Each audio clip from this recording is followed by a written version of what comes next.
quickly of yesterday's, we've spoken about 3 lakh crore emergency working capital facility. We've also spoken about no global tenders for 200 global tenders की बात की थी कि 200 करोड़ तक के जो टेंडर्स हैं वो ग्लोबल टेंडर नहीं माने जाएंगे. So yesterday's announcement, I thought I'll very quickly give you.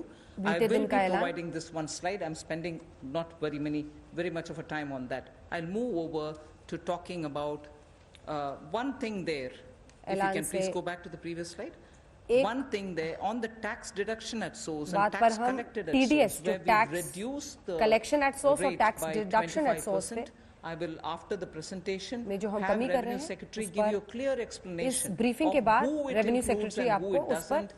So the TDS and TCS details बताएंगी कि कौन TCS और TDS के इस कटौती से फायदा पहुंच पाएगा किन किन को और किससे. But otherwise that slide will be given to you.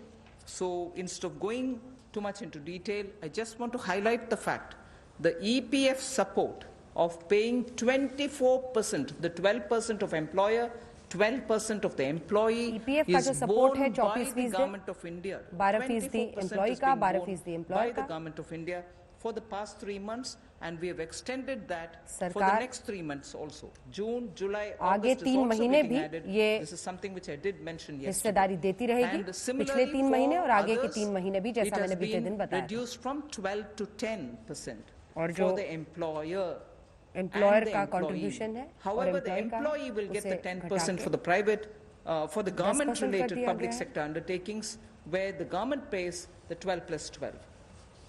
सरकार 12 plus 12%. पिछले कल जो सूक्ष्म लघु और मध्यम उद्योग के लिए घोषणा की गई थी, उसका बड़ा कारण ये भी है, और माननीय प्रधानमंत्री जी ने अपने 12 तारीख के भाषण में कहा भी था कि हमारे लघु मंझोले उद्योग जो हैं, ये जो हमारे MSME हैं, ये करोड़ों लोगों की आजीविका का साधन है, जो आत्मनिर्भर भारत के लिए हमारे संकल्प का मजबूत आधार है.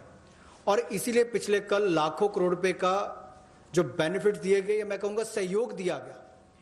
इन लोगों ने कभी मदद नहीं मांगी, सहयोग मांगा, और सहयोग देने का काम कल भारत सरकार ने मोदी जी के नेतृत्व में किया है MSME सेक्टर के लिए. और उसमें ही एक बड़ा सहयोग था.